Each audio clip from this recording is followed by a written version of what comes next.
In Lessons in Chemistry Episode 6, Elizabeth reminisces about her childhood.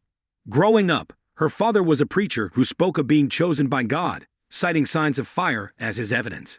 It was Elizabeth's brother John who showed her that their dad was a liar. The fires aren't signs from God, but from combustible pistachio shells.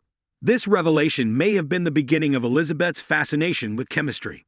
In the present, Elizabeth inspires a woman in her audience to pursue a career in open-heart surgery. She also wears pants on live TV, which she shares with Harriet how she feels like she's making a difference. Harriet struggles to feel excited. She's trying to organize a peaceful protest against the freeway, but it takes a lot more effort to help her black community than something like wearing pants. In fact, Martin Luther King Jr. was just arrested for standing peacefully on a street corner. Elizabeth's excitement for change is short-lived too, as Phil pushes her to advertise a shortening product she hates. She disobeys on live television, so Phil suspends her and all non-essential personnel for 3 days. This reminds her of her father's lies and of how he mistreated her brother for being gay. Later, Elizabeth runs into Fran Frask at the grocery store. Fran apologizes how things ended. She seems truly happy for Elizabeth's success. Willing to let bygones be bygones, Elizabeth invites her to come to a taping of Supper at 6. After her suspension, Elizabeth is blamed by those who lost paying shifts due to her stand. This causes her to promote the shortening she hates during the show, as Fran watches from the audience. She then takes questions from the audience after the showing. Fran notices how inane some of the questions are and suggests Elizabeth should have someone screen the questions for her before time. So Elizabeth offers the job to Fran. Meanwhile, Mad has been searching for more information on her father. She has no luck calling all the street loot schools, so she gets Linda and Junior to sneak into Harriet's office to find a file on Calvin. Harriet catches them, however, and Harriet tells Elizabeth about what Mad has been up to, which causes Elizabeth to realize she hasn't been talking enough about Calvin to her daughter. Elizabeth then tells Harriet she can't come to the protest because the studio will hurt others who work there. Harriet tries to convince her by citing the struggles of black women. Elizabeth says she cares about women's suffrage, but her audience is mainly white women. She has a platform she can use, so why isn't she? Elizabeth remembers back to how her brother suffered.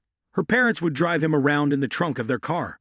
Then one day, they all heard a gunshot from the bathroom. Her brother died by suicide. She remembers the words John told her regarding their dad's lies. "I think that living a lie will eat you up inside. Whatever hell is, it must feel something like that."